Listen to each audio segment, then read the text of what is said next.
Second world war के अंत में जब बर्लिन ध्वस्त हो रहा था,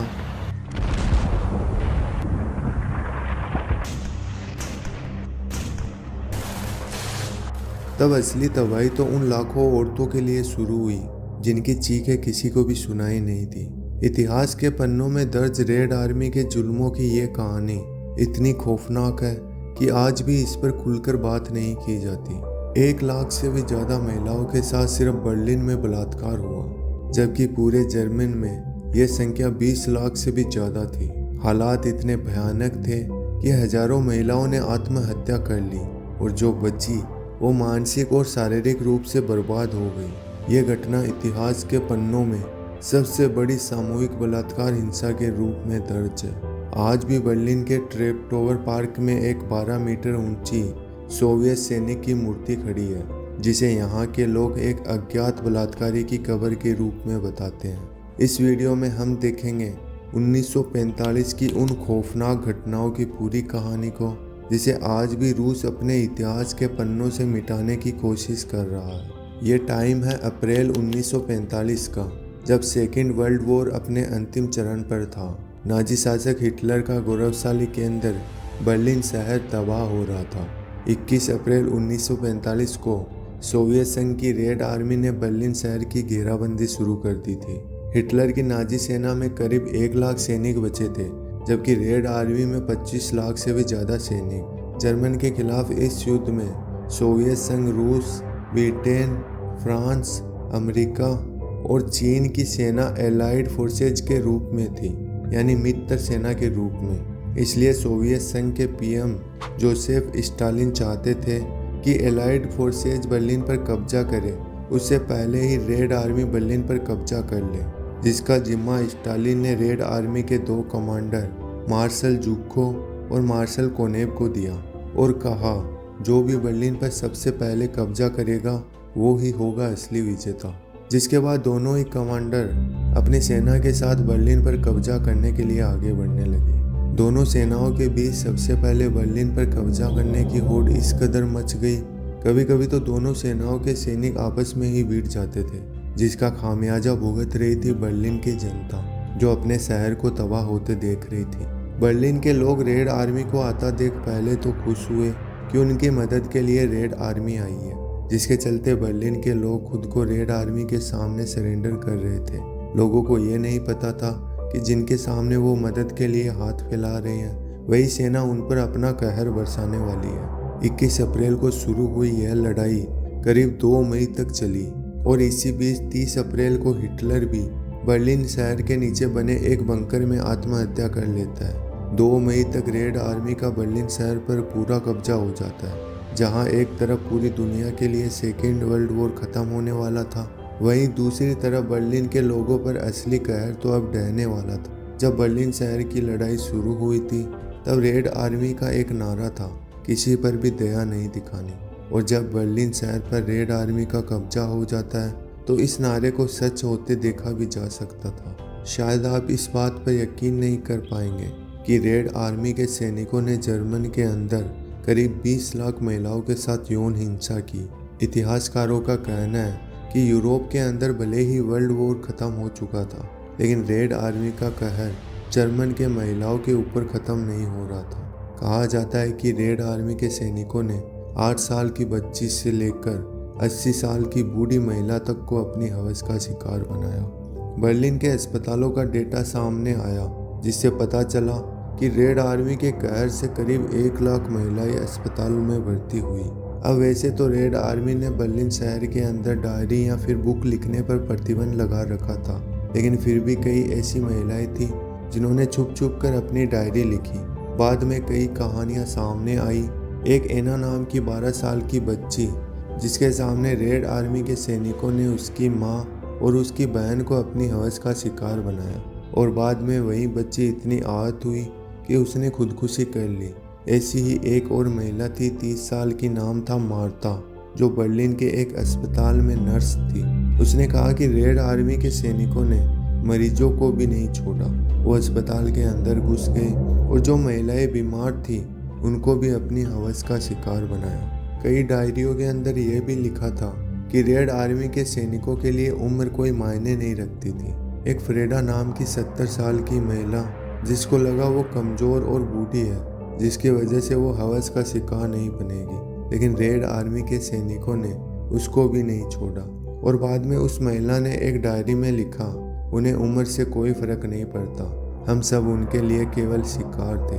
अब वैसे तो कई लोग ये कहते हैं कि रेड आर्मी के सैनिक नाजियों से बदला लेने के लिए उन महिलाओं के साथ ऐसा कर रहे थे, क्योंकि नाजियों ने भी कई महिलाओं के साथ ऐसा किया था। लेकिन इस बीच कई ऐसी यहूदी महिलाएं भी थीं जो रेड आर्मी के सैनिकों की हवस का शिकार बनी। एक एरिना नाम की यहूदी महिला अपनी डायरी में लिखती है कि उसको 2 बार मौत का सामना करना पड़ा, पहले तो नाजियों के कारण और दूसरा उन लोगों के कारण जिन्हें वो मुक्तिदाता समझ रही थी, यानी कि रेड आर्मी के कारण।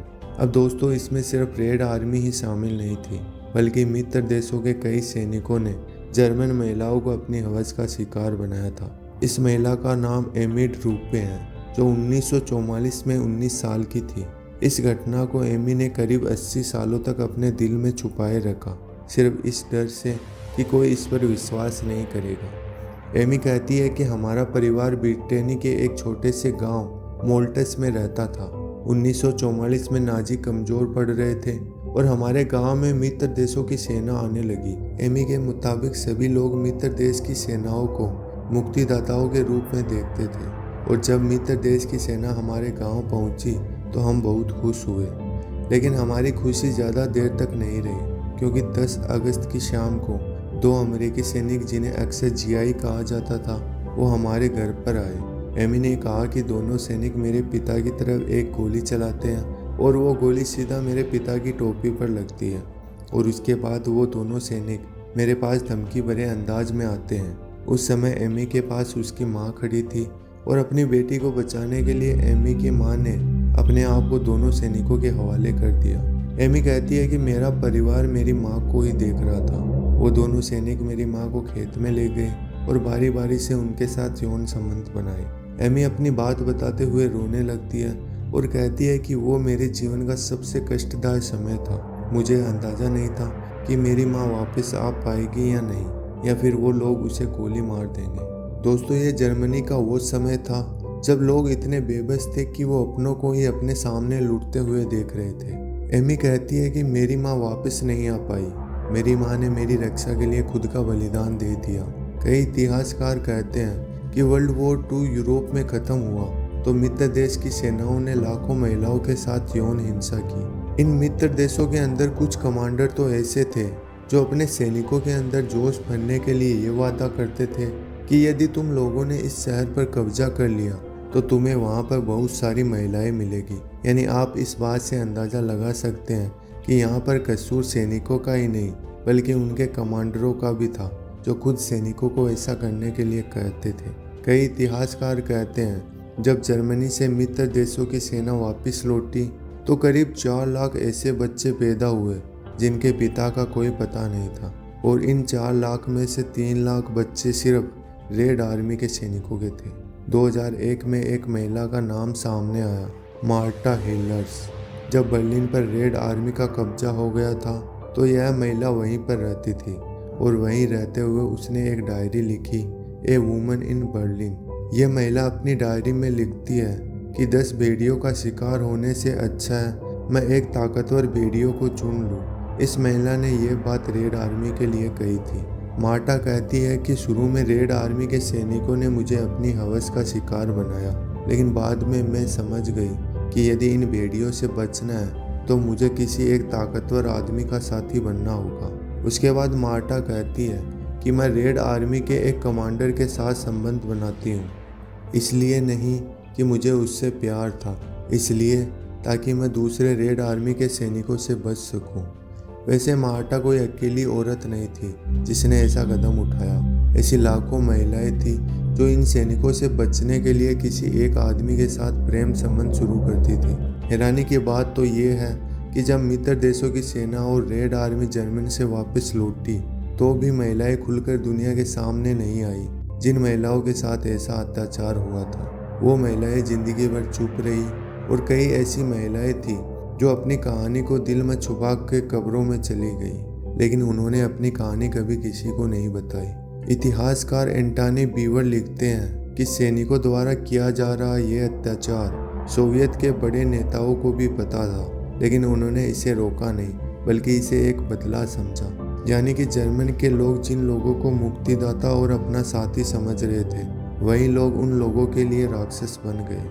जब इतिहासकार एंटनी बीवर ने इस घटना पर शोध करना शुरू किया तो कई ऐसी जर्मन महिलाएं सामने आई जो दुनिया के सामने नहीं आना चाहती थी, लेकिन उन्होंने अपनी कहानी बताई। कई महिलाओं ने कहा कि उन लोगों को उम्र से कोई फर्क नहीं पड़ता था।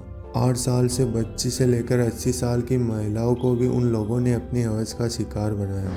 इनमें से कुछ महिलाएं ऐसी थी जिन्होंने कहा कि हमारे साथ ज़बरदस्ती अत्याचार हुआ तो हम लोग आवाज़ उठाना चाहते थे, लेकिन हमारी बात पर किसी ने विश्वास नहीं किया।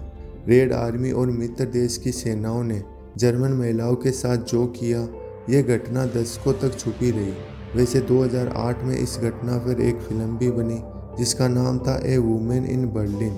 कई इतिहासकारों का ये भी मानना है कि यह इतिहास के सबसे बड़े यौन हिंसा की घटना है। जर्मन महिलाओं के साथ जो मित्र देश की सेनाओं ने किया वो आज तक इतिहास में कभी नहीं हुआ। आज भले ही दोस्तों बर्लिन एक आधुनिक शहर है जहां इतिहास के इन काले पन्नों को पीछे छोड़ने की कोशिश हो रही है, लेकिन यह ज़रूरी है कि इन घटनाओं को याद रखा जाए ताकि भविष्य में ऐसी त्रासदी किसी को देखनी ना पड़े।